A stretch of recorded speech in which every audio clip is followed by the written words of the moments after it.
Now, New York City police have been engaged in an intensive hunt for a man known as the .44 caliber killer. He's suspected of already murdering 4 women and 1 man, and there's widespread apprehension that his crime spree is not over. Sam Ford reports. The first victim was killed in front of her Bronx apartment building last July 29th. She was 18-year-old Donna Loria, who was sitting in a parked car with a friend late at night when her parents heard the shots. My wife comes screaming in the hall. It was shot. I ran down. By the time I got down, she was dead in the street. And that was it. There was nobody around. Since that first shooting, the killer has struck 5 more times. In all, 9 persons have been shot, 5 of them killed. Most of the victims have been young women with shoulder-length dark brown hair who were gunned down as they sat in parked cars or walked the sidewalks of the Bronx and Queens. Police ballistics experts say a Bulldog .44 caliber pistol similar to this one was used in all the shootings. Identifying the killer is a lot more difficult. Police have no less than 5 composites of a man described as being white, of medium build, and between 20 and 35 years old. Because of the difficulty of this case, the New York Police Department has formed a 30-detective task force to work exclusively on finding this killer. Hundreds of leads have come from the public. We have an advantage. We have experience, and he doesn't have an advantage. He's doing something that's a compulsion, we feel, and that compulsion is going to lead him to be caught. Believing the killer to be psychotic, police have their psychologists working on the case as well. The victim that's selected usually satisfies something on a fantasy level. A punishing mother, could be a wife, and he selects somebody that has certain qualities, and so every time he commits the crime against the person that has this thing, he's satisfying this basic need of getting back at the original individual that he had difficulty with. In the communities where the killer has struck, people have become more cautious about traveling at night. Some merchants say business is down. People wouldn't come out at night. They're really scared. And I mean, when they're scared, that's all they do is talk about the killer. Some women in the area are terrified, particularly ones with shoulder-length dark brown hair who didn't want their faces on camera. People going out cutting their hair and dyeing it, you know, because they know we like shoulder-length hair, or wearing their hair up, or wearing scarves. That's the truth, really. I won't walk home anymore in the dark. It's just scary. It's frightening. You don't know what's going to happen. Civilian patrolling has been stepped up in the neighborhoods. In the Bronx, the patrol now watches some streets until 4 a.m. And among the volunteers is the first victim's father, Mike Loria. This guy deserves to die, and it's just the way I feel. My daughter was 18 years old, and that's what he took out of my heart, 18 years. And I hope they get him. I really, really do. Officially, police say they are confident they will catch the killer, that it is just a matter of time. However, privately, some say they fear that someone else's time may run out before the killer's does. Sam Ford, CBS News, New York. Okay, my name Ivis Hernandez, and I did have long hair, and about 4 days ago when I cut it, and my hair was about down to my shoulder, but I didn't really have to do anything with the .44 caliber, but I did think about it. But one thing that I really don't do anymore is sit in parked cars. Okay? What's your name? My name is Michelle Hamilton, and I've thought about the killer, and I'm not going to cut my hair. I figure if he's going to come, he's going to get you. You're not going to know it, so I'm not going to cut my hair about it. I'm not going to do it. Okay, I live in Queens in College Point, and like in your neighborhood, it's always on your mind. You know, you're thinking about it, that he could come, and like with my boyfriend, he was driving, and like he stopped the car, and some guy was waiting at the bus stop, and he came from behind, and he said, you know, and he started to run. My boyfriend just, you know, started the car really fast and like blew all like rock gravel in his face and everything, and he went back with the cops afterward, but they couldn't find anything. What's your name? My name is Brian Bauman. My name is Ann Trietta. What do you think about it? You live here? Yeah, it's flipped out, you know. I don't even want to go out anymore with this nut, you know. I can't. Oh, really? I feel like carrying a piece all the time. I can't do it. Cutting your hair? I don't think she has much to worry about. I'm moving. I think I'm moving out of here. behavior. My name is Barbara Merrin, and I live in Queens. And I've thought about cutting my hair, but I will not, and I'm scared to death. And I do not go out at night anymore. My name is Montana Merrin. I live in Queens. I'm scared because I have long hair. But I won't cut my hair. Okay, go ahead. I know the 44 killers after girls with long brown hair, so when I go out, me and my friends go out at night, we put our hair up so the guy can't see the length of our hair. Stan? Well, my name's Ken, and I haven't really thought, really? Well, I don't want to do that. I didn't realize, well, my name's Ken, and I haven't really thought very much about cutting my hair because of the 44 killer. It doesn't really faze me that I have brown hair and it's a little bit longer than it. In New York early this morning, the 44 caliber killer tried to kill again and almost did. His latest victims, a young couple, were hospitalized in critical condition. The gunman first struck a year and 2 days ago. Since then, he has taunted police and written to a newspaper columnist warning he would strike again, and he always has. The latest story from Jim Kilpatrick. Stacy Moskowitz, 20 years old, blonde. Robert Vigilante, also age 20, both shot twice in the head as they sat in their car near the ocean in the Brooklyn section of New York. It was their first date. They had been to a movie earlier. At least 2 witnesses say the gunman walked up to the car, crouched, then fired 4 shots through the open window. The area is not isolated, and the commotion immediately attracted neighbors. I was covered with blood, and the girl was covered with blood. It was a horror. This guy screaming, just screaming and screaming. Police believe the gunman reached the car by walking through this park. He is described as a 5'7" male of medium build, wearing dungarees. Authorities also believe he made his escape the same way, running back through the park and into a car on a limited access road. Authorities now say the bullets were fired from the same gun that has already killed 5 people and wounded 6 in the past year. How close are police to finding the psychopathic killer who calls himself Son of Sam? This guy? Well, we do have a description of someone who saw him. I'm hopeful that will be helpful, but if you're asking whether we have any indication of who he is or where he might be, the answer is no. Thank you. Somewhat from the previous 7. First, all of the prior attacks have been in the Bronx or Queens sections of New York. This one was in Brooklyn. Earlier theories were the killer shot only at long-haired brunettes. Police say that is an exaggeration. One was virtually blonde, others wore their hair short, and Stacy Moskowitz was also blonde. Was she worried? She wasn't worried, you know, because she says, you know, I got blonde hair, and, you know, I told her, I don't know how many times, to be careful. Stacy lived in a quiet section of Brooklyn. Most neighbors were afraid to appear on camera today, fearing for their own lives. However, one person did, but asked his name not be used. She's always, you know, saying, hello, how are you? How's your wife? How's the baby? And so forth. But I'm still in a state of shock, really. Police have used hundreds of officers, psychiatrists, and hypnotists in the search for the gunman. Patrols were increased in what were considered likely areas. Authorities have received thousands of tips. One call came to this precinct last Wednesday saying Son of Sam would strike Thursday near Coney Island. The date was wrong, but the location was correct. Jim Kilpatrick, CBS News, Brooklyn. This evening, hospital officials said Miss Moskowitz remains in critical condition after 8 hours of surgery. She is given a 50-50 chance of living. Violante's condition is guarded. He has lost the use of his left eye and probably will retain only 10% of the vision in his right eye. You were saying about the mothers? I feel us mothers should have this child, this boy. I personally feel he's an out-of-towner, first of all. I don't believe he lives here. I think he comes in, does what he has to do, and goes back. But give him to us mothers. That's who want to handle him. Don't give him to the cops. Don't give him to these boys. Give him to us mothers. We want to handle him the way we want to, not the way you say. I don't believe courts. Courts are good. Don't get me wrong.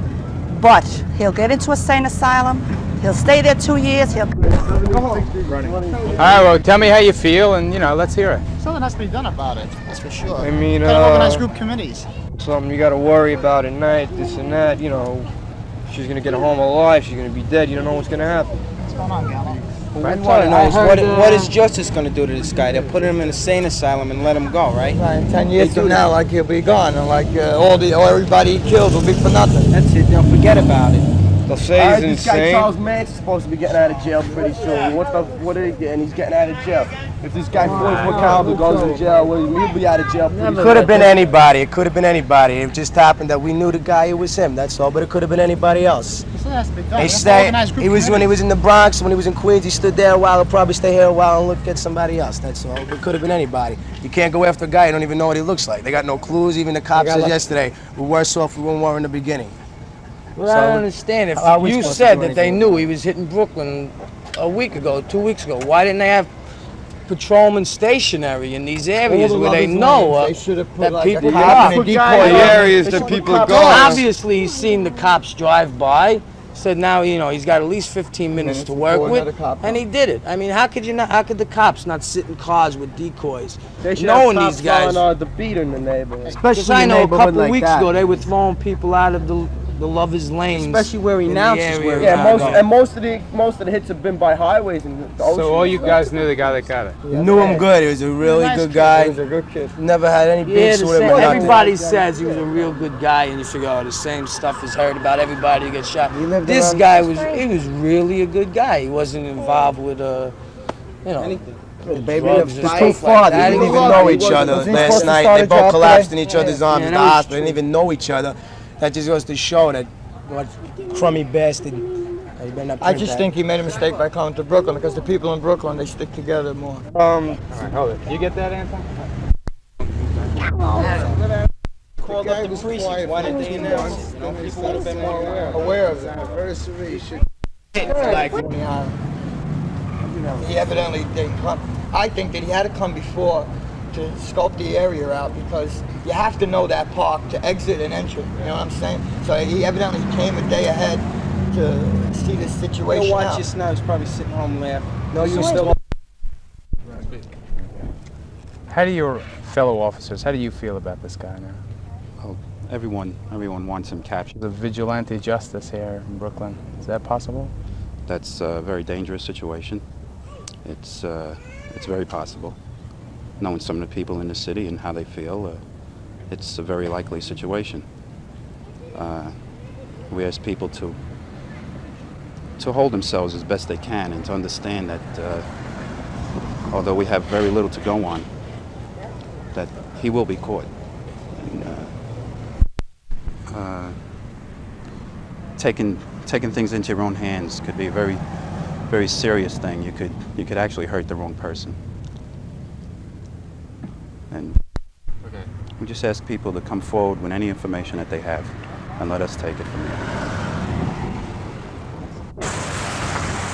But despite the witnesses and despite the anger, the frustration, and even the calls for vengeance, the awful fact of the matter is that the police today are no closer to the son of Sam than they were when he started this awful reign of terror more than a year ago. Actually, there was a sigh of relief breathed when ballistics experts confirmed that this attack was indeed made by the son of Sam, and not by some other madman seeking his own moment of infamy. And make believe he was getting into it, and then walk around it and into the park. Another car pulled up behind me, and when I saw the headlights, I just pulled away. And I parked over here. I live right over here. I parked the car and we went upstairs. What kind of car was it? I'm driving a Buick, a Regal, that's it. What kind of car did the guy get into? A yellow Volkswagen. He walked over. Do you think that if they brought him into a police lineup that you or your wife could identify this person? Yeah. My wife could easily. Okay, tell me what you saw. All over again? Okay, I'll ask it again. Tell me what you saw. About 1 o'clock, my wife and I pulled up to this spot over here, and we saw a man coming from the bridge, walking across the street. He crossed right in front of our car. Now, he looked right at us, and my wife looked at him, and I said, kidding around, that's the killer. He walked over to a yellow Volkswagen, made like he was going into it, then walked around the car and into the park. Where was the Volkswagen parked? Directly across the street from the spot where it happened. That's the question.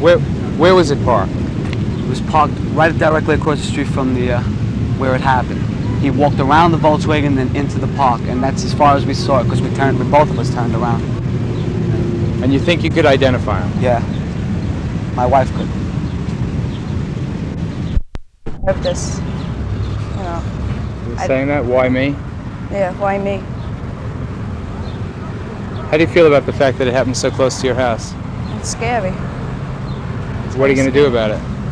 I'm not going to go parking. Away. Okay, Barbara, tell me what you heard and what you saw. Well, we heard shots, and my husband said something's going on outside, and then we heard the car horn beeping like crazy. It didn't sound like a broken car horn. He says, I'm going to go outside and see what's happening. He says, meanwhile, call the police. So I called up and I said, my husband thinks he heard shot, you know, can't talk, I'm so nervous. He said, I think I heard shots outside, and we hear a car horn beeping. And I no sooner said that, my husband and my daughter ran in the house and they said there were 2 people shot in the car. Get an ambulance fast, they're both very badly hurt. So my husband said, you know, I'll get some things, I'll see what we could do to help. And I told the police, I said, hurry up. I says, there's 2 people shot. I says, they're badly hurt. I says, get over here with an ambulance fast. And they went out again, and there was a man already helping the girl there. And he said, try and, you know, get as many towels as you can. He says, we'll try to stop some of the bleeding until the ambulance comes.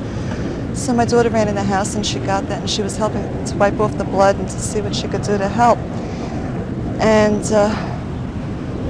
the whole block was out. They all came out, and everybody, their main concern was helping these poor people. They were so bad, as much as we could. And finally the ambulance came, and they took him to the hospital, and then I heard that they had gone on to Kings County. And the police were asking questions and everything, and actually we didn't see anything. All we saw was the people hurt in the car. Did you ever think this would happen in your neighborhood? No, never. I never did. This is a very quiet neighborhood. Nothing much really goes on around here. What are you going to do about it? I'm going to pray very hard and ask God to help to find this man so that this can't happen again. And I hope everybody else does the same thing, because I think only God can do it. And he'll use the police and whatever as his instruments to catch him, because this has got to be stopped. It can't happen again. What was he screaming? He was saying, help me, I can't see, my eyes. And he was saying, but why? I wasn't doing anything. And that's all he kept crying, was to help him. And we saw that he was shot near the eyes, and we were wrapping the towels around his head, trying to stop the bleeding. Did you ever think this would happen in your neighborhood? No, I never did. This is a very quiet neighborhood. Nothing like this has ever happened before.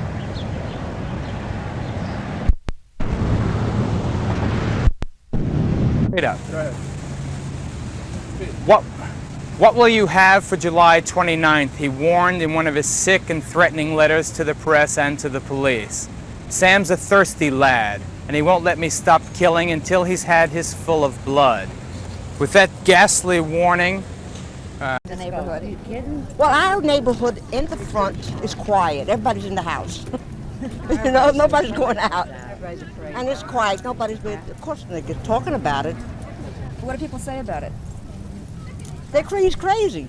Something should be done about it, but they are not going to find them. They say they're not going to find them. Is this the main topic of conversation around here now? Yes. That's the main thing. That's the main thing. They'll never get him.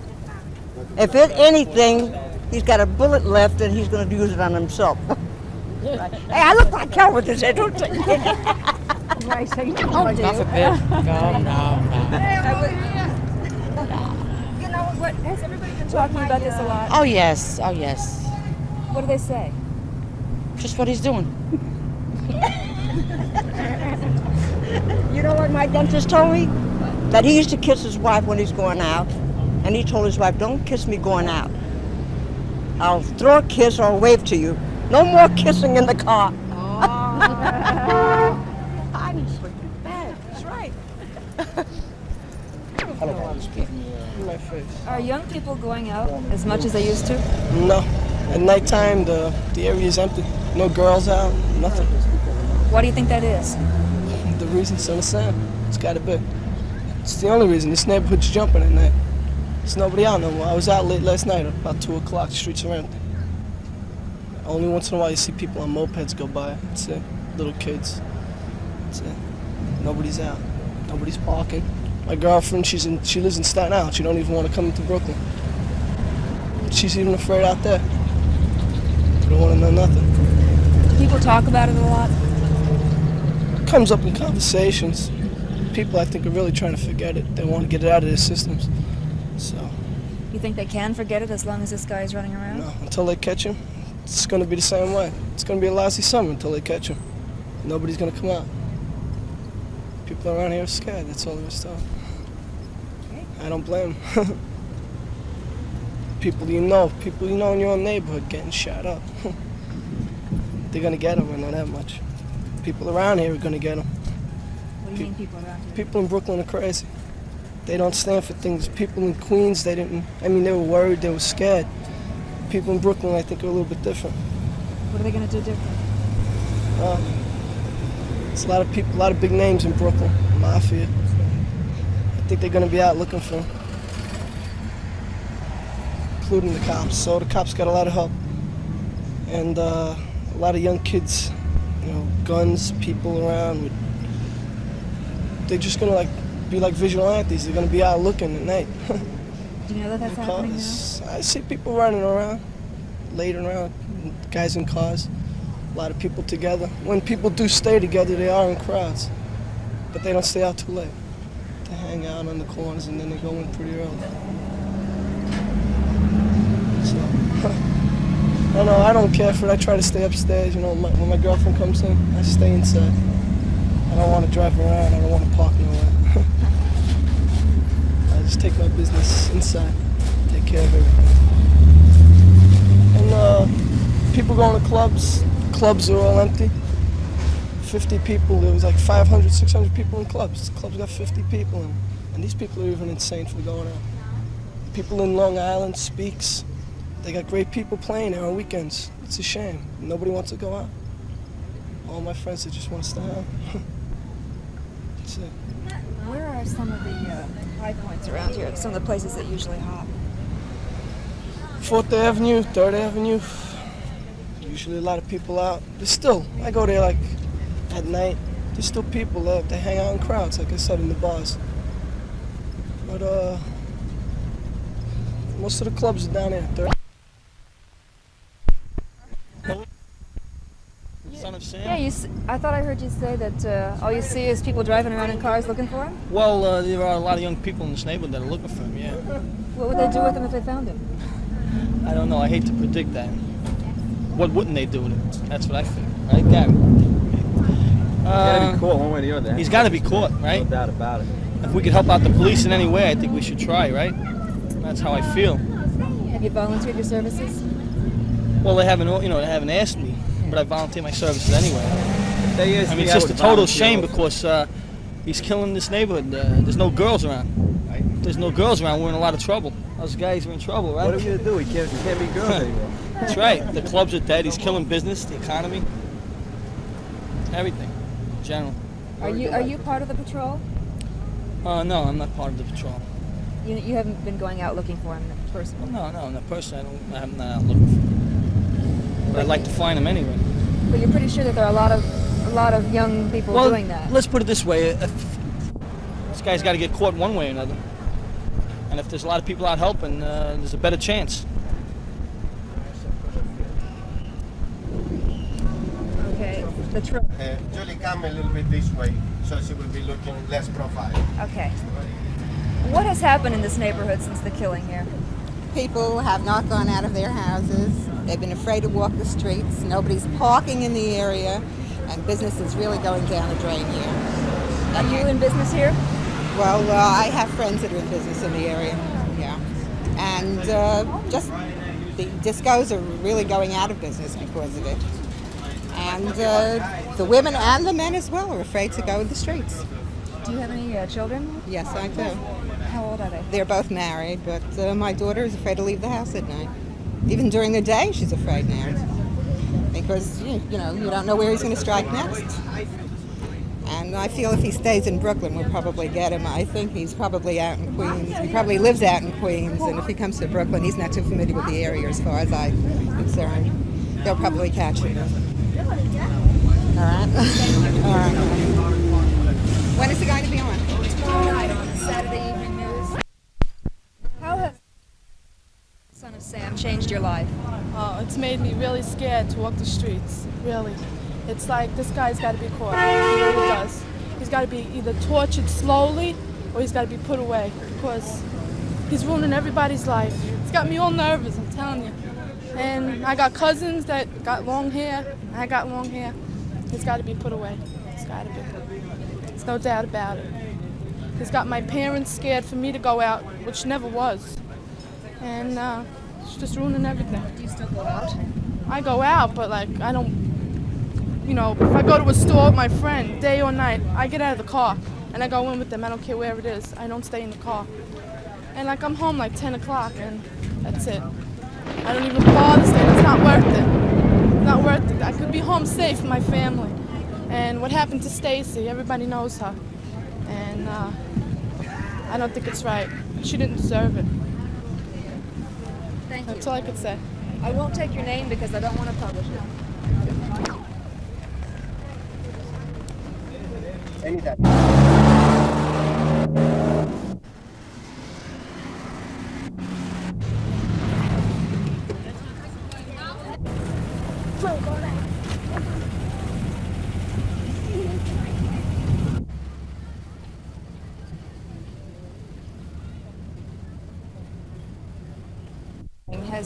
Has this had an effect on your family? Sure has. In what way? Well, the girls don't go out at night at all. I live in Long Island, besides. You live in Long Island? Right, And you still don't let your daughters out at night? right. They stay in the house. If they do go out, they're at somebody's house, and they call up before they come home and wait by the front door for them. Do they think that's reasonable? Sure they do, because they're scared. Okay? Thank you. Thank you.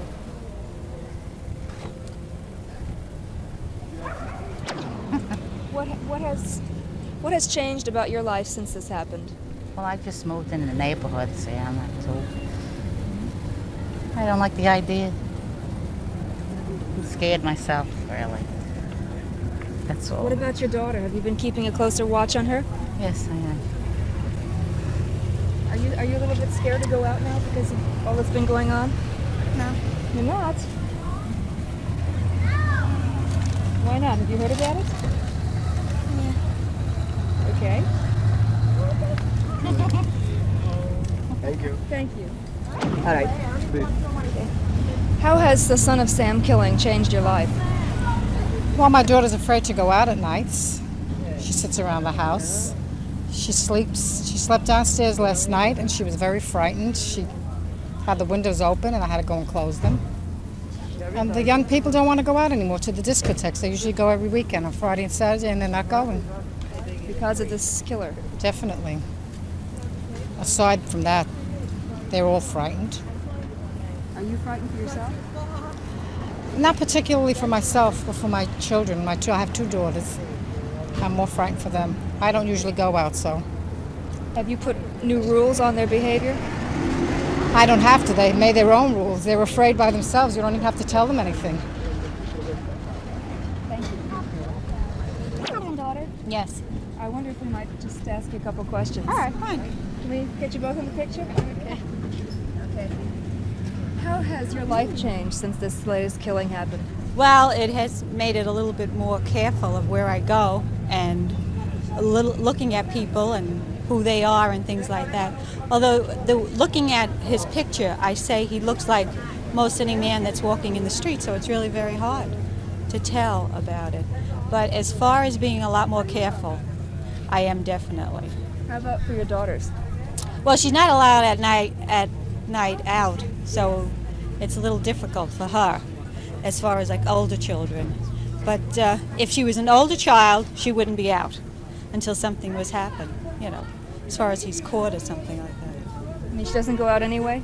Well, she goes out, but she wouldn't stay out that late, like, you know, children dating and things like that, as far as parked cars and things like that. But I wouldn't have her walking the streets. I mean, it just wouldn't. Nowadays, no matter what, whether it's Sam or anybody else, I wouldn't have her walking the streets. Okay? You're welcome.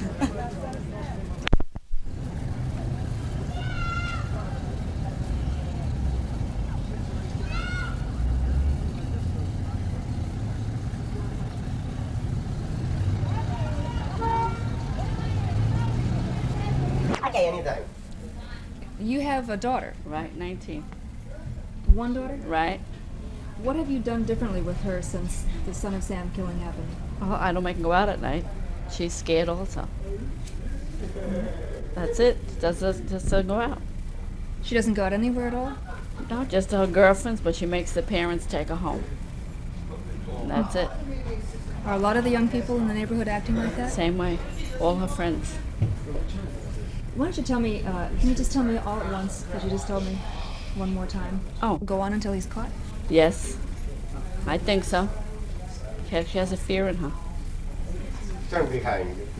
No, I'm not saying No? Have a lot of women come in here asking you for haircuts? Yes, they have. Why? They're cutting it because they're all afraid. And a lot of them, you know, don't want, like the woman said before, they're all afraid to walk the streets. And they don't want their children out either at night. They come, have their hair done, and they go straight home. Hold They it a don't second. want- Have a lot of women been coming in here to get haircuts? Yes, they have. They've been cutting their hair and they've been changing their color. And they don't want to walk out at night. They come in earlier for their appointments because they don't want to be seen in the streets. And they get home as soon as possible. Are they trying to disguise themselves so that the Son of Sam... They're cutting it shorter and they're changing their colors. They're doing as much as possible. We're gonna go on brown. I mean black. Okay.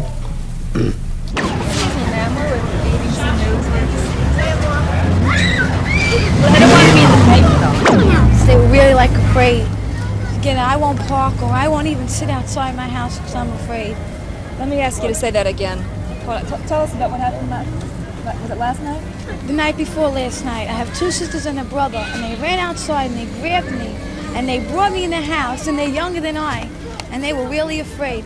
But they weren't like, I won't even sit outside my house or anything. I'm really scared. And everybody around here is scared. Everyone. All the girls are really afraid. It's big.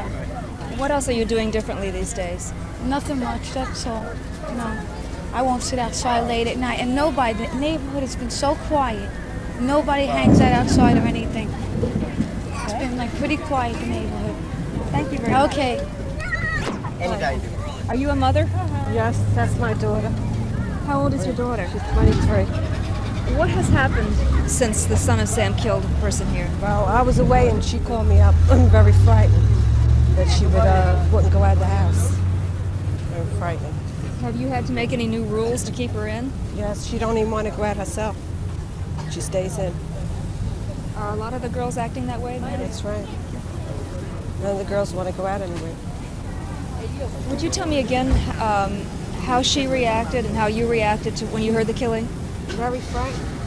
I was upstate and I was scared for her because she was home alone. Thank you. Thank you. Thank you.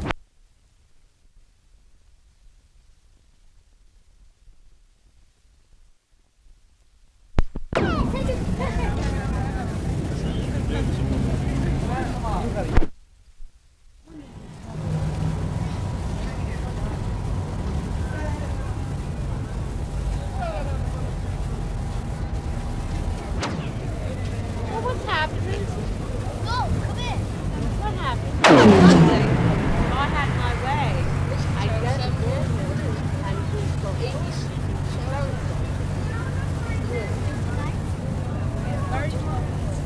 And I know there's a lot of the boys that go out at night. Now don't interview, please. Margaret, what went through your mind when you heard about the killing in the neighborhood? I just felt that this guy should be captured and killed himself. Are you worried about your safety? Yeah. What do you do about it? Stay home a lot. Or stay in like closed places where I won't be able to be caught. Do you go out at night at all? Sometimes. Not very often though. Not very far. How do you protect yourself? Guess just by staying home. Not going to any clubs or staying in any cars, parked cars. That's it. Is it something that you think about a lot? Yeah. I've been reading about it a lot too in the paper. Let them stand on the steps. The guys. It'll be better, because then you can see them. I'm over here if you get a chance. Yeah. We're rolling. Right along. Wait. Okay. Shut up.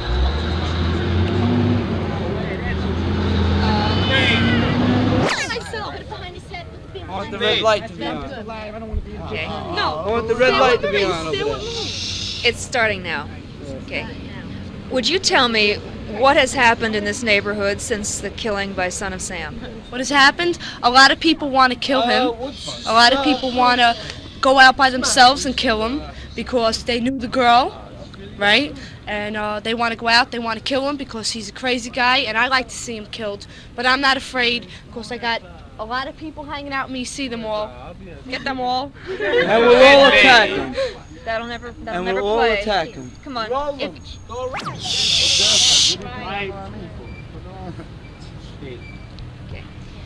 What has happened in this neighborhood since the killing? What has happened? A lot of people want to go and they want to get that guy because they know the people, and these people in this neighborhood won't stand for that.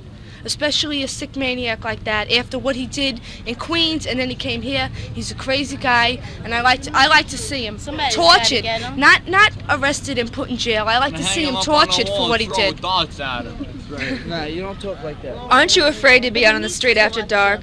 All right, I'm afraid when I'm alone with one of my friends, but I got plenty of people here, and I'm not that afraid because I got a crowd. But otherwise, I'd be afraid. Of course I'd be afraid. He's a sick guy. He'd kill any time. Yeah, but we're so mad about how many times he's done that. We're so mad that fed up that I would attack him if he missed. I would attack him. Let me ask you, why are you willing to go out at night? Because I'm not afraid, because I'm with a lot of people at night. I'm not afraid. If I was sitting in a parked car with a guy, then I'd be afraid. No way would I sit in a parked car. Yeah, but see, if I'm hanging out, I'm with a lot of people, and he ain't gonna come. Not if there's a lot of people. But they gotta get him, and I know the people from this neighborhood, if they see him, they're gonna get him. They're gonna kill him. Not because you guys.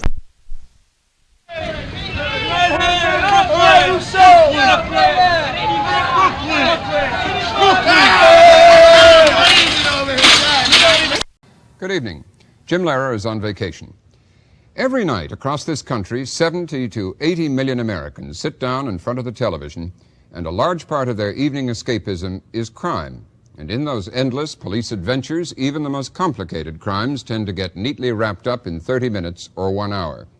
It's not that way in real life.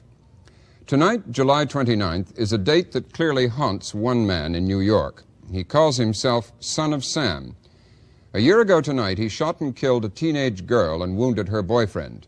Since then, he struck 6 more times at intervals of 5 to 6 weeks, each time using the same .44 caliber revolver, usually choosing young women with long brunette hair.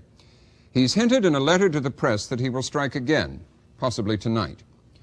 For months, police have mounted the largest murder hunt in New York's history, with no success so far. Tonight, a picture of that investigation. It started a year ago tonight, July 29th, 1976, 1 a.m., Westchester Heights in the Bronx. 2 girls were shot sitting in a parked car. Donna Lauria, 18, a medical technician, was killed. Her friend, Jody Valenti, wounded. October 23rd, 2 a.m., a couple sitting in a car in Flushing, Queens. Carl Denario, 20, bank security guard, wounded. His girlfriend not injured. November 27th, 12:40 a.m., Belrose, Queens. 2 girls sitting on a front porch after returning from the movies. Both Joanne Lomino, 18, and Donna DeMasi, 17, wounded. January 30th, 1977, 12:30 a.m., Forest Hills, Queens.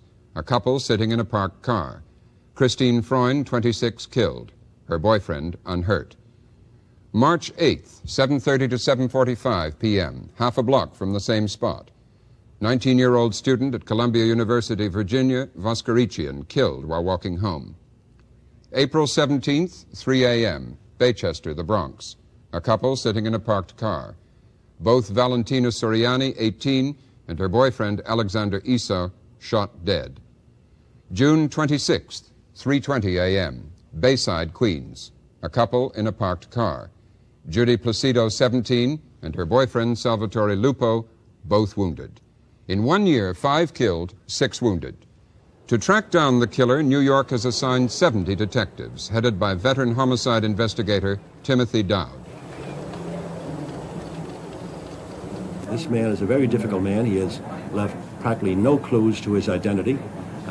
He's very successful in getting to a location where he wants to find a victim, and he's been unusually successful in leaving the location without being discovered.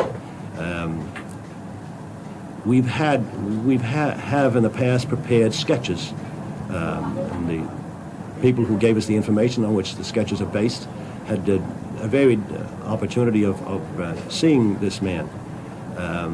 Some he has come directly up to face, and some others have seen him as he passed by. We've now chosen 2 of the sketches, since they were made by 2 people who had an opportunity to see him over a small space of time, and we've selected those 2 sketches, and we use them as our basic sketches. The psychiatrists tell us that this man is paranoid and schizophrenic. He's neurotic. They say he's very likely to be the type of person who keeps to himself, who possibly lives alone or as a very silent member of a family. He would be regarded as odd in some, if you were to know him for what he is. There's a possibility, some psychiatrists tell us, that he's able to hold a job such as a mechanic or a machinist or a clerical person. Then there are some psychiatrists who tell us that his mental abilities are insufficient to allow him to hold a steady job. So we're in between the 2 situations of does he work at all, or does he work at some silent occupation, some quiet, exclusive occupation? Do you think he knows the people who he kills? No, I don't think so. Nothing in this investigation has led us to that belief. What kind of weapon does he use? He uses a .44 caliber Charter Arms Bulldog revolver, which is a 5-shot revolver. He generally fires 4 shots, and he doesn't fire the 5th shot if it's loaded with a 5th shot. On practically all occasions that he's assaulted people, he has fired 4 shots. On a few occasions, one occasion he fired 1. That was to a female, incidentally, who got killed, who was a pedestrian. He shot her directly in the face with 1 shot. And on another occasion, he fired 3 shots, to our knowledge. Is that a relatively unusual gun? It's not an unusual gun. It's a revolver. It has a low muzzle velocity, 44 caliber. The projectile being kind of large, it would have a kind of a thudding effect on the person that it would hit, and it would not penetrate as much as, say, some of the type of high velocity, muzzle velocity bullet would do. But once you know what kind of gun it is, does that help you in terms of narrowing down the possibilities? You'll be able to check up on the kinds of guns, people who have those guns? Well, there have been 28,000 guns manufactured by the Charter Arms Company and distributed throughout the United States. We are assisted by the Alcohol Tax and Firearms Unit of the federal government, the Treasury Department. They've been very helpful, and the material that we've prepared here, they have distributed around the country to 166,000 gun dealers asking for information. We prepared a letter with certain information requested, and we hope that as a result of that, we will get some information back from around the country. Meanwhile, we've made a survey of New York State. We have printouts from the New York State Police, and we have printouts from the New Jersey State Police, and we're getting printouts from the Connecticut State Police of people who are licensed to possess that type of gun. We're trying to test those guns as we go along, and that's a kind of a slow process. In a letter to the police, and then in another letter to Jimmy Breslin from the Daily News, he called himself the Son of Sam and talked about that. What do you make of that use of the name? What do you think of the Son of Sam? Well, we have had all kinds of suppositions by people, guesses as to what that designation means. The average person, the average letter we get here remind us that a lot of people in the Vietnam War refer to themselves as sons of Sam, meaning sons of Uncle Sam. Some people refer to the biblical story of Samson and Goliath. Samson and Delilah, excuse me. And something to do with, since in this case, most of the females have long hair. They think of the character Delilah, or rather Samson himself, with long hair. And of course, when the hair was cut off, he lost his strength. So they make some biblical connection. And of course, we have it also connected with Satanism, diabolism. Some Sam being Sam the devil, and we just don't know what he means. And in one of the letters of the two that he has written, the one that he wrote to Jimmy Breslin, the columnist for the newspaper here in New York City, he gave us some things he said to follow and to check him on, and these things, such as the 22 disciples of hell and some other designations, we've never been able to find out just what they meant. An investigation like this must be full of routine. What is some of the routine tasks that have to be done? We have to check hospitals, psychiatric hospitals especially. We've done a big investigation in that area, and we've had some good cooperation, generally from people who work in hospitals rather than from psychiatrists, because of the fear they have that they would violate the doctor-patient relationship. We've checked stolen cars, we've checked arrest records, we've checked summons records. There are a whole lot of things that we do, and some other things I'd rather not say that you have to do routinely, because you can't just hope to find, you can't hope to be lucky, you have to prepare to be lucky. To do that, you have to do a thorough investigation. It's been given the highest priority by all the officials in the city of New York, police commissioner, mayor. They've put tremendous staff, equipment, and all the resources of the department are into that. Even to the point that this is like one of the only cases in years outside of a cop killing that we have volunteers working on their own time on this case. Is this a frustrating case for you, personally? I don't feel frustrated. I just feel that we just have to work a little harder, and that we'll make our own break. We'll keep digging, and we'll dig it out. Does it take a long time to check out a lot of these leads? Some of the leads, if we're lucky, can be checked out maybe in a period of hours. Other leads, you can stay on them 2 weeks. If the lead looks good enough to you and something is developing, and naturally you stay on that longer. Is there a sense of intuition in your work? Do you sort of sense whether you think something's good or bad, or how do you decide whether you think a lead is going to be a good one or a bad one? Well, as far as the lead is concerned, naturally, if somebody gives you something solid, and then by solid I mean I saw a fella in a bar, and I know he had a gun on him, and it looked like a large caliber gun, and he visits this bar quite often. I'm sure if you go there on such and such an evening, you'll find him there. He looks like the composite. I'm pretty sure he has a previous arrest record. These are what we call leads with meat. And naturally, we try to run that individual down right away. We have been successful in many cases in coming across individuals that had weapons on them where arrests were made. We have made other arrests as a result of this investigation. You mean arrests for other crimes? For other crimes, yes, for other crimes as a result of this investigation. Such as? Well, we have made robbery arrests. We had made possession of a weapon, gun arrests. We had also made possession of knives arrests. People saw somebody standing somewhere and saw a bulge and looked like the composite. And we went up to them, they had weapons on them. We have made those arrests. Are there people that are being followed or tailed, I guess is the term that you would use? Do you have a list of people who you think are prime suspects in a situation like this? We have lists now, and we always have had lists, and some of them, after a certain amount of tailing, we discover we're on the wrong track and we eliminate them, and then because of the information that constantly keeps coming from the public, we are supplied with new suspects who have a high priority, and we tail them too. Are you worried about this weekend coming up, this anniversary? We're worried about every day and every night. because we know we have a job of prevention, which differs from the average homicide in that area, that facet of it, in that it's not the investigation of a homicide, it's also the investigation to prevent future possible homicides. And we're worried, we're concerned about that, but we also believe that we have a very large amount of manpower, uniform manpower, and detective manpower, and civilian clothes people. And we're out there, and we have the boroughs of Bronx and Queens are heavily covered with manpower, and I think we'll be successful. He's going to make a mistake. He'll make a mistake. That's what it takes, one mistake to get him? That's all. One mistake. He'll get him. Somebody's going to get him. It's strange. They've had witnesses in this case, which is, unusual.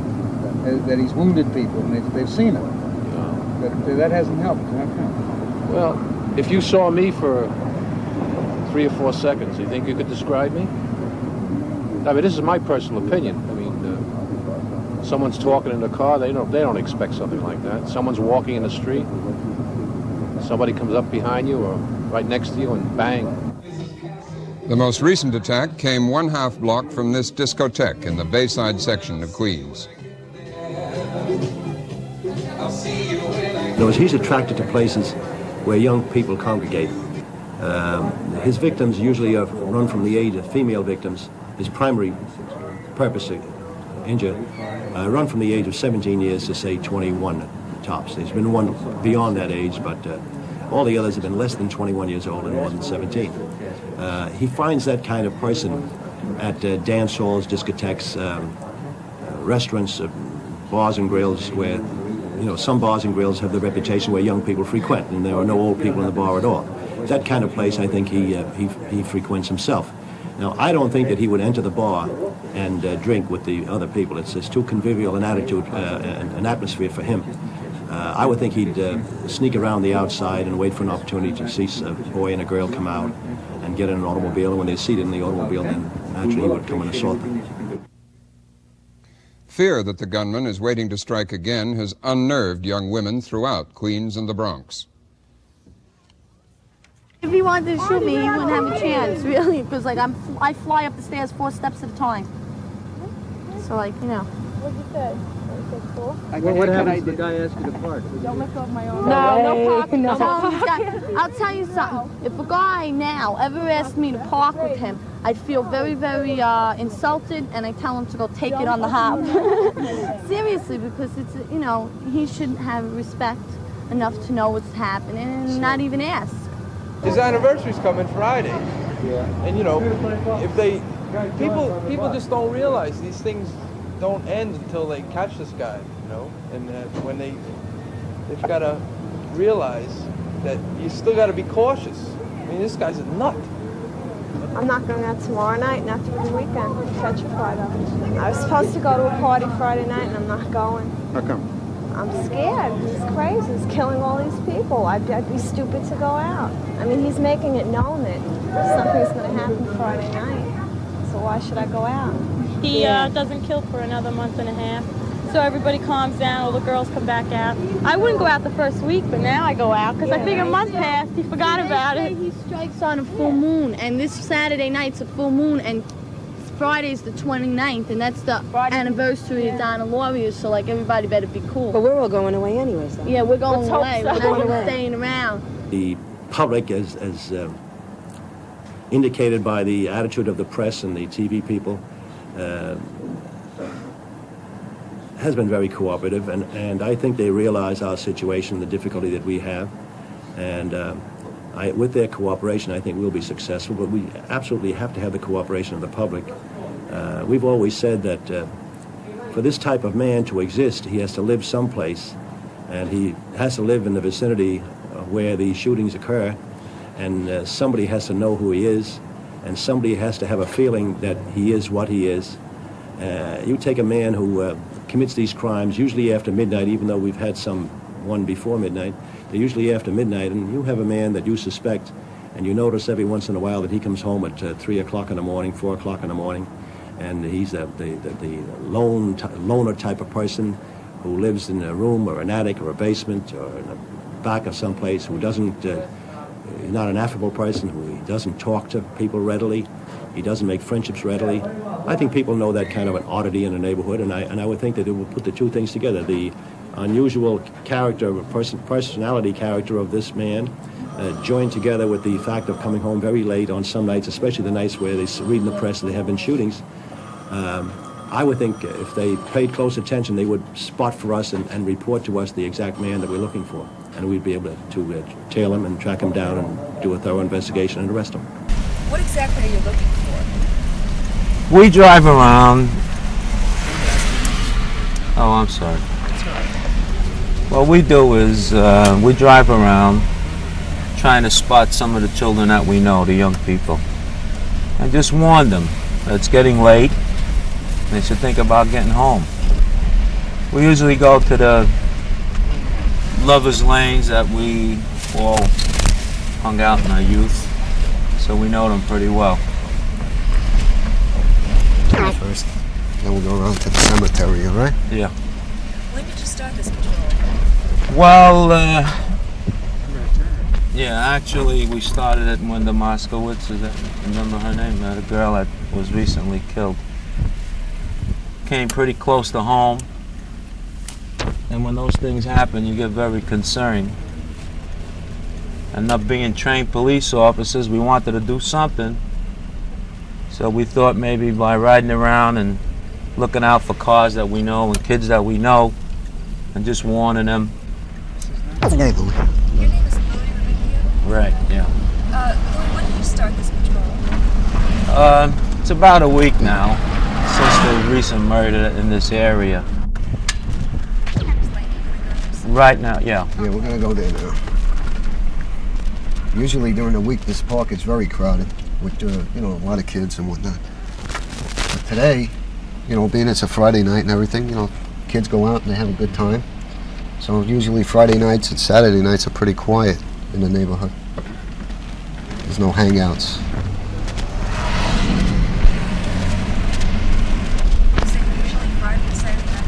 Pretty quiet in the neighborhood. In our neighborhood, they usually go to the discotheques.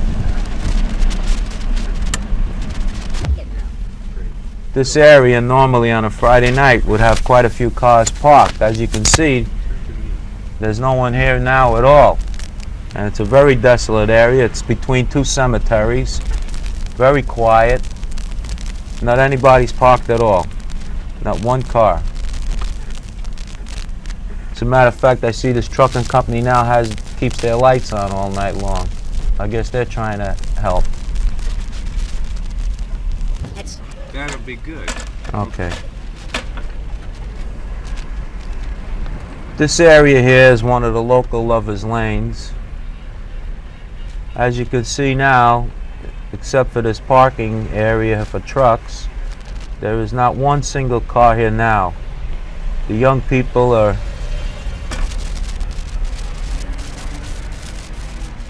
keeping away from these areas in our neighborhood. You can never find a parking space over here. No. It's a very quiet street between two cemeteries.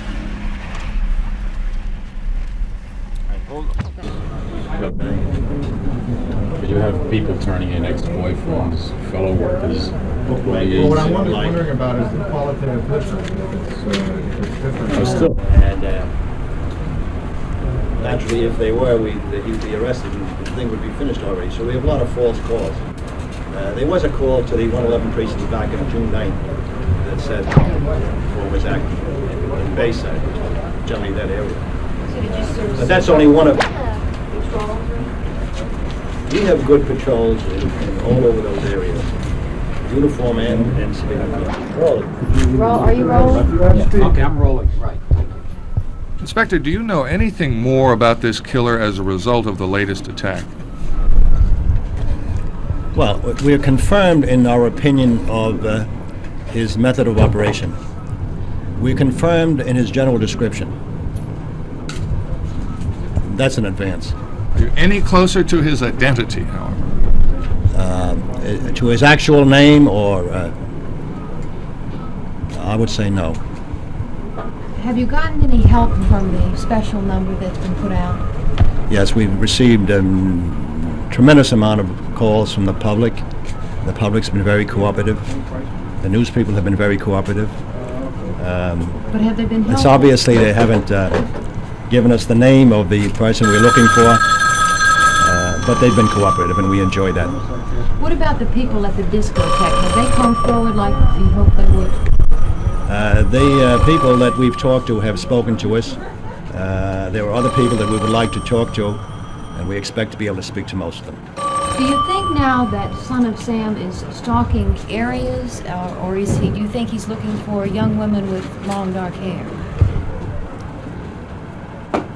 I think he looks for young females, usually with a young male, and he looks for them sitting in an automobile where they're, I guess, most vulnerable. They're looking forward, and he comes from the right rear, and they may be unaware of his presence until he begins to shoot. Does he stalk out lovers' lanes, do you think? Well, it's difficult to say what is a lover's lane. A lover's lane, by my definition, would be a location where several people come and sit in cars and do what human beings have been doing from the beginning of time. I don't think that's the place that he would go, because he now has the problem of the other people, other than the ones that he's shooting at, chasing him and catching him. What is it about the courtship process that seems to attract him? Do you have any idea? I really have no idea. Apparently he resents it, sitting there. From your psychological profile of him, what is this compulsion? Has he talked about being possessed by some other spirit or some other being? What is it that seems to drive him? He said he was going to strike in Basin? That's true, but he also has called, rather people have called several different times during the course of this investigation, saying that they're here or there, or saying that they are the Son of Sam, the man that we're looking for. A string of apparently unsolved murders that seem to relate to a single killer in New York City history, or is that something that the newspapers have decided to start talking about? There have been homicides, people who commit homicides in the past, who have committed multiple homicides. This type of homicide is, I think, quite rare. I'm not prepared to say. I haven't studied the records of homicides in the past in New York City, but there have been some similar type crimes in the past. Up till now, you've said that he apparently didn't know any of his victims, yet now we have two victims who attended the same school, and they were shot in different places in different boroughs. Do you think it's possible he does know his victims or knows of them? Our investigation fails to indicate that that man is aware of who his victim is before the time he tries to shoot them. It's totally random. Apparently is totally random.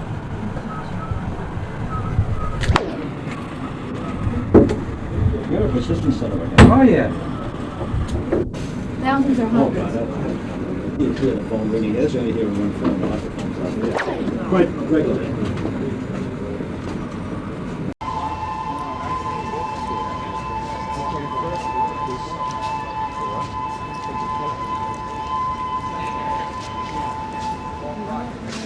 Point man says, look.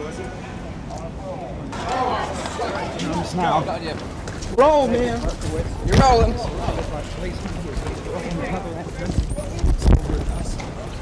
Hey, Lou. Watch out. Hey, son, get out of here. Get out of here. Get in the way. Get in the way. Let's get a picture. Come on. No, let's move this way, Dave. Come on. Move this way, Dave. Come on. Watch that. Watch it now. Come on, you're only going to get hurt now, please. Okay, you got it. Move it.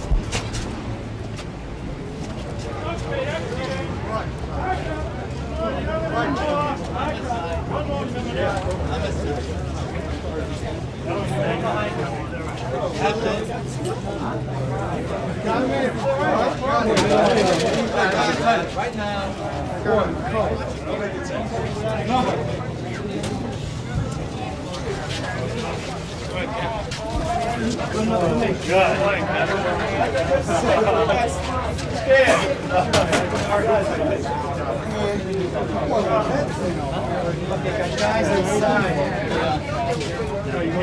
Bobby! Come on. You're recording. Bob! With me? Yep.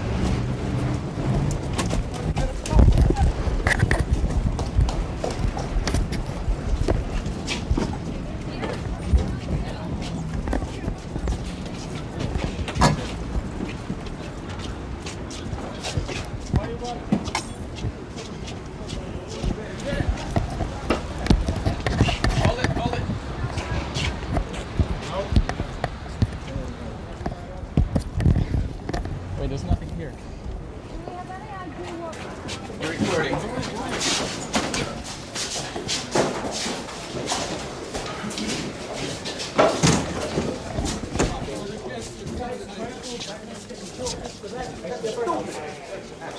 For the PC as to who is responsible for this stuff. I don't know who put him in there. Why didn't you set it up to bring him in the back? I don't think that's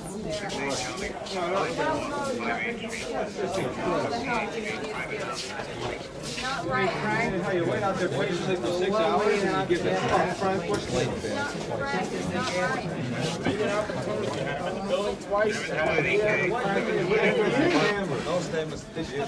Where's Herbie? No one stuck him in the back door. He walked in that door. Stuck him in his shit. It's all over. It's done. I have one slide. You interested in listening to me or you want to talk? Go. Talk. He has been photographed. To the top of his head, he's 5'8". To the top of his hair, he's 5'9". He's now being strip searched. And the rest of the details will go on in time. We'll let you know when he moves from here to court. Frank, can you come over? Repeat that, please. It almost caused a riot. No, don't respond to that. It always is a riot. Which idiot thought that up? Fuck you. You want to argue about idiots? I'll argue personally with you, you son of a bitch. Tell him. So don't put my shit on me. We made more fucking opportunities tonight than you've had in 100 years. Woo! Frank, would you make your And don't pull it again. Last statement or another Would you one? make your statement? No. Same thing, over again. What is He has gone upstairs to begin the booking process, which includes initially his photograph. He's 5'8" to the top of his head. He's 5'9" to the top of his hair. He is now being searched. Fingerprinting will take place afterwards. All the other things are involved. I will tell you when he moves from here to court. I will tell you when he moves from here to court. I will tell you, and then after that, it's up to the courts. Frank, come over here in a second. Herbie, I'm not listening to any bullshit. We made more opportunities tonight than you shut up. Get it. We have the guys behind the goddamn barricade. Frank, are we going to move them? You gotta do it for the people now. Come on. Stop. Frankie D. There'll be another one. Yeah, right. Hey, over there. Hey, just one second. Be quiet a minute. Just one second. Shut up What the hell is that here, Frank? Ballistic tests were made about 5 o'clock. Ballistic tests were made about 5 o'clock. The gun that was tested tonight produced the same bullet that killed Stacy Moskowitz. when you asked this man what his name was, what was his response to the statement? There'll be no comment on what his statements were. We understand that he said he was the son of Sam. There'll be no comment on what his statements were. Where will he be taken after here? After here, he goes to court for arraignment, and from this point on, after we finish the booking process, he's in the hands of the district attorney, no longer. Well, we're in the county of Brooklyn, right? Won't be the Kings County district attorney. Frank, is any determination been made of why he was calling himself that? Let's get that thing straight up front. He never called himself Son of Sam. The police department called him Son of Sam. We gave the name, he adopted it. Any indication of any No, but that'll all come. Gene Gold is the guy who's going to later in the morning. Frank, has he been booked yet? Frank McLaughlin? Frank, has he been booked yet? He's in the process of being booked right now. Will he come down again before he Frank, goes what are you to court? I charging? mean, when will he leave to go to court? I guess it's Skirmahorn Street from here, isn't it? Yes. Frank, what are you Frank, charging? not substance, but has he been talking a great deal? Has he been saying a lot of I'm things? not going to go into what he Not said. substance, not That's between him and his lawyer. What he Frank, said. how would you characterize his attitude? He seems very relaxed. What has he been charged with? What time was the briefing? All right, there'll be a briefing at police headquarters sometime in the late morning.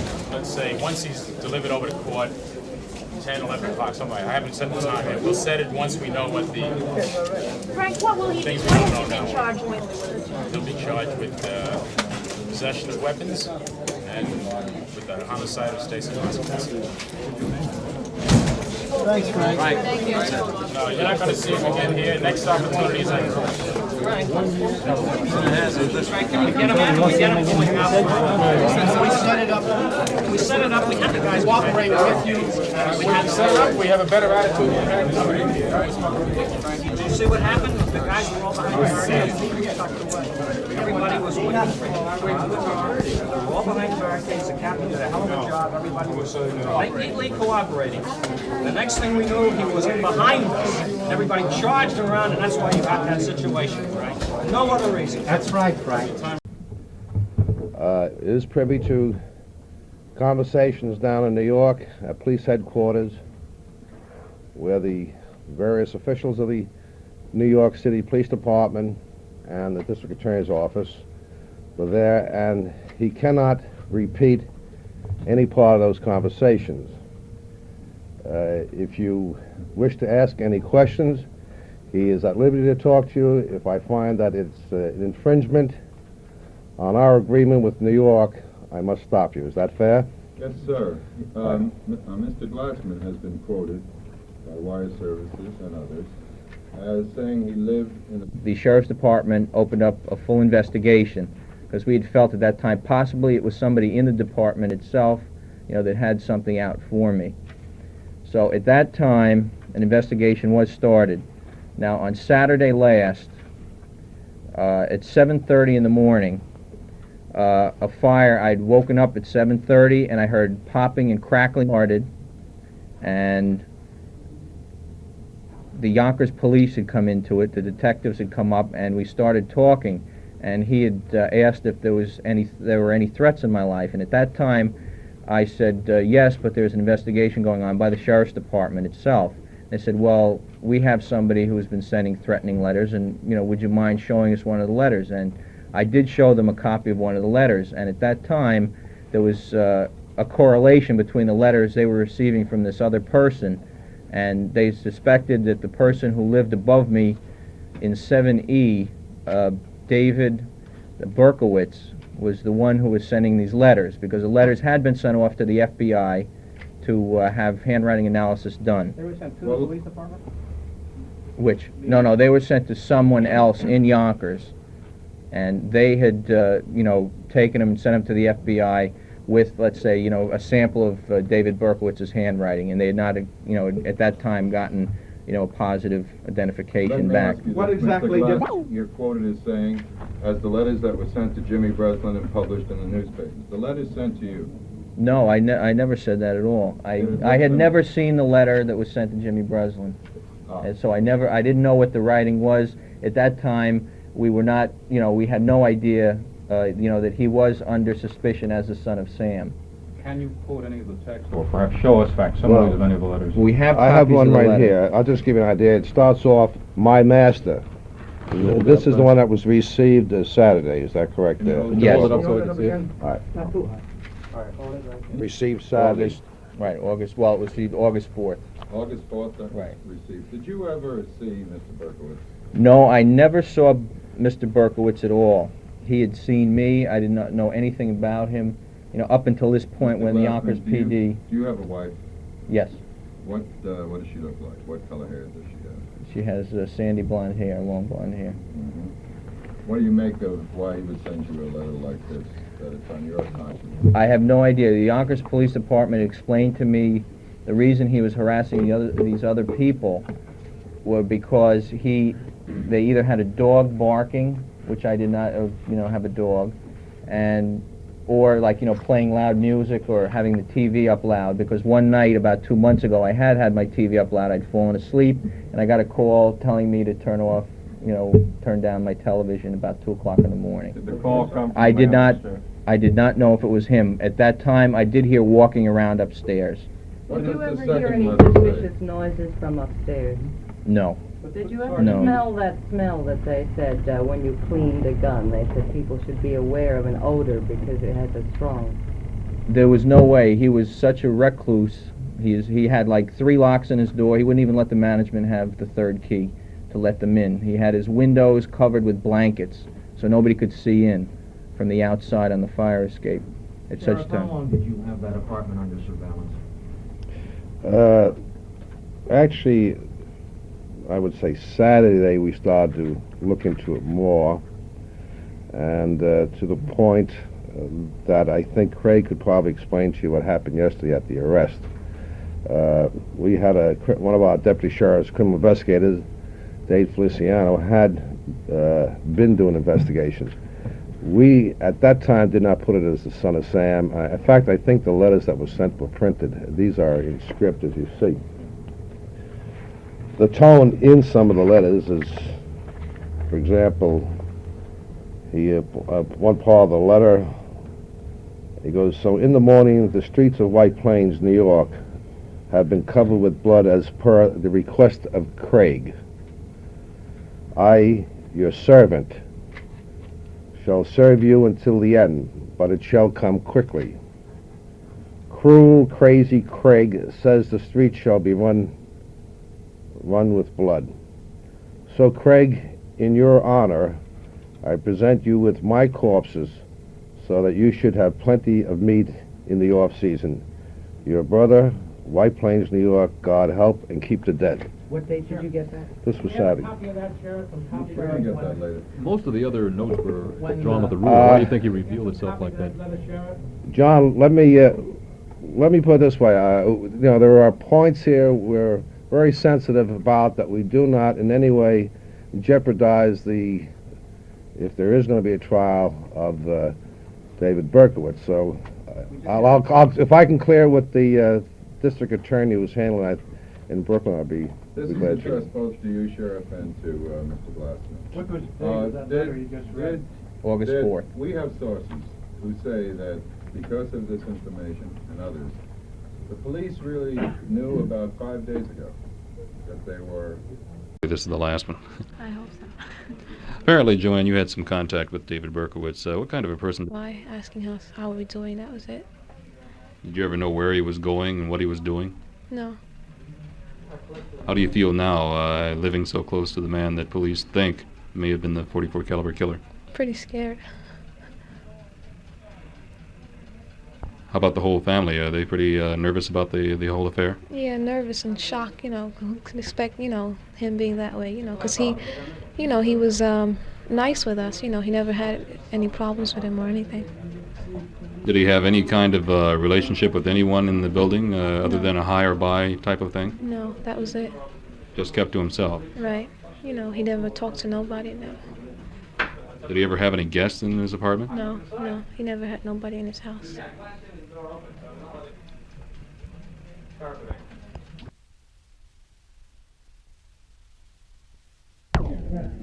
Mr. Restos, how does it make you feel having lived so close to a man police think may have been the .44 caliber killer? It shocked me really, because I never understand that a person like him, he was so quiet and he never bothered us or nothing. So. Did you ever talk to him? I just say hello and goodbye. That was it, I never been in a conversation with him, nothing. Did anyone here ever have an extended conversation with him? No. Did you ever have any guests in his apartment? No. So you really don't know that much about him. You just know that basically he appeared to be a rather pleasant person. Yeah, that's what I would say, I never expect something that, it shocked me really. And so it's scared right now, because I don't know what's going to happen after. Why are you scared right now? Because I don't, people, he was living over here. We didn't even know, everything that's killing it right now. So now, and that, you know, there's no neighbor with us, so it scared me really. I'm shocked. I'm shocked. How does it make you feel? Apparently, everyone here is pretty nervous about the whole affair, and even though the man's in custody. No, I feel all right. I know. Sometimes if I never hear, you know. You ever see him? No, I don't see him. No, never. No. Because I mean, see man, every work outside the ship. Now give me a surprise. Does it make you nervous as a father that the man that police think may have been the .44 caliber killer lives so close to your family? No, no. Only for my family, yeah. I can say no. I never see him. Why don't we just see if we can talk to some people and ask them what they're... There have been some people who said a lot of different things, but you worked with him. What are your thoughts about what's happened? Well, this guy is a loner. He never talked to nobody. He's like a strange person, you know. He wasn't much of a person, a socialized person. He would never say good morning or good night, or he just would pass by you like nothing. It was, you know, that's nothing. No socialization. Not many friends? No, not at all. What's your thought about it? You surprised? Yeah, right under my own territory where you never knew the guy. If the guy, you figure that, you know, a post employee, you know, like, it might be a lot of reprisal now against the post office. Now, imagine you go to a person, you deliver their mail. You don't really think that. Well, I don't know. The post office, you know, they attack the post office all over the place, you know. What is your name, please? Roberto Cedeno. How do you spell your last name? Cedeno. And you're a letter carrier? That's correct. How long have you been a letter carrier? 5 years. How did you know Mr. Berkowitz? Well, like I said, I never really knew him. We just barely passed by him, you know. I knew him. I recognized him by the picture in the paper, and thank you. That was it. All right. Thank you. I appreciate it.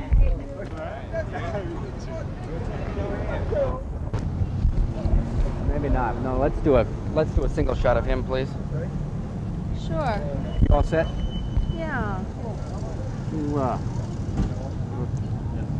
You all set? Yeah, we're all set. Could you explain for us, please, the post office statement concerning Mr. Berkowitz? Mr. Berkowitz?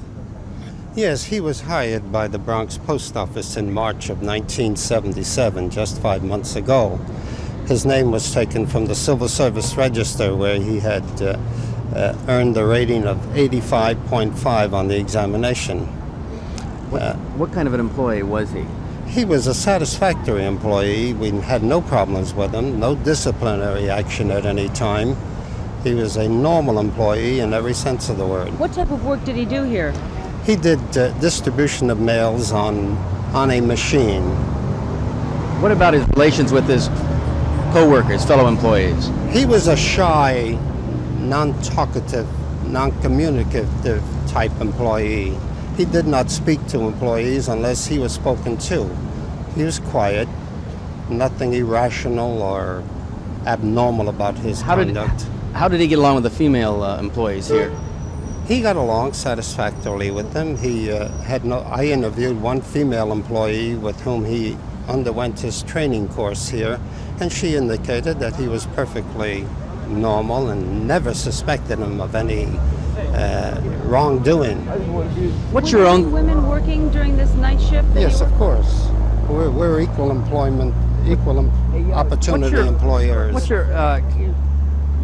your own thought about Mr. Berkowitz and what's happening? I am shocked. I think this is a horrible thing, but as far as his postal service is concerned, his performance was satisfactory here.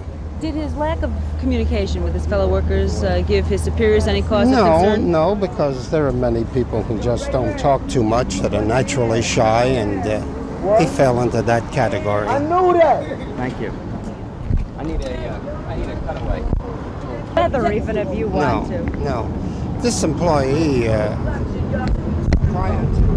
we screened him thoroughly when he came into the service. we found that prior to his entrance into the Postal Service, he worked for IBI Security Service here in the Bronx. He spent 2 years with that outfit, and we got a satisfactory report from them. What kind of work was that? Agency that provides. Why don't we ask him again? Yeah, I think we ought to come around. Murray, would you come around down here? Everybody's rolling, please. Yeah. Could you just go over that for us Try again, a please, what record. you were saying? Yes, prior to his entry into the Postal Service, he worked for IBI Security Service in the Bronx. As a what, sir? I don't know what the nature of the work he performed with that agency. What type of a business is IBI? It's a security service. And how was his record there? Satisfactory. And prior to that, he was in the armed forces? He was in the military for 3 years, from June of 1971 to June of 1974. He received an honorable discharge. We have a photostatic copy of his discharge on file. There's nothing derogatory in the records regarding his military service, nor is there any derogatory information pertaining to prior civilian service. Thank you. Thank you. IBI.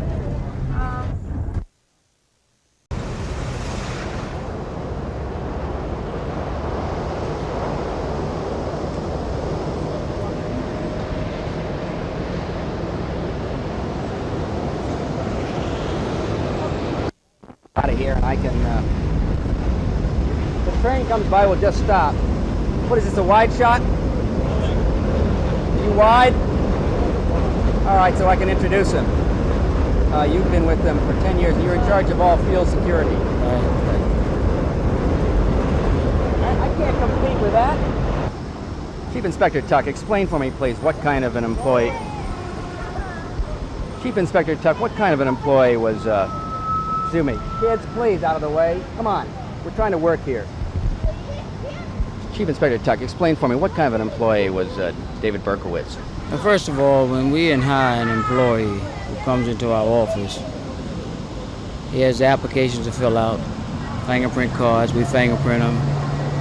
Print goes to the state of New York, print goes to Washington, D.C. We give him a thorough interview in our office. Then when we send the prints in, if nothing comes back on him as a security check where he has no record, then he's okay to work for us as a security guard. Did anything come back on him? We had nothing come back saying that he had any record of where he couldn't work for a security company. If he did, he would have been terminated. The period of time that he worked for us was mostly part-time, weekends. And what kind of work? Just as a regular security guard, various locations.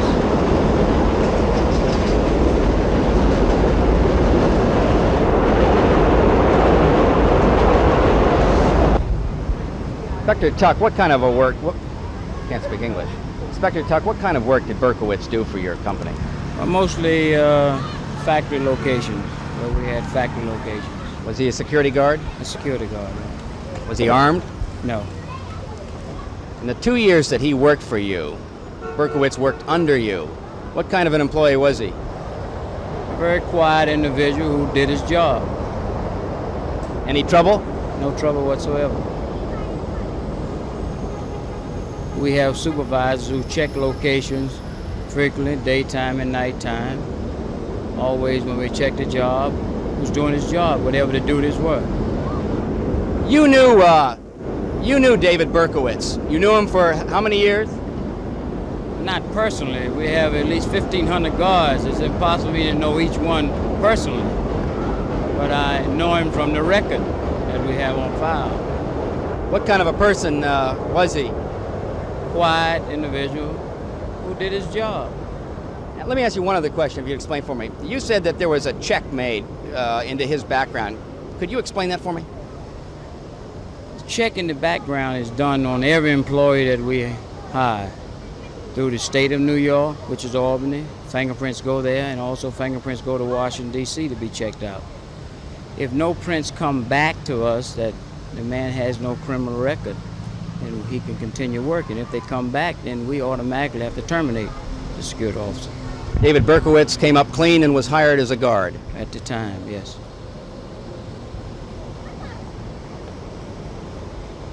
Did he ever talk to you about weapons or anything like that? 44s? Did you have any knowledge of that at all?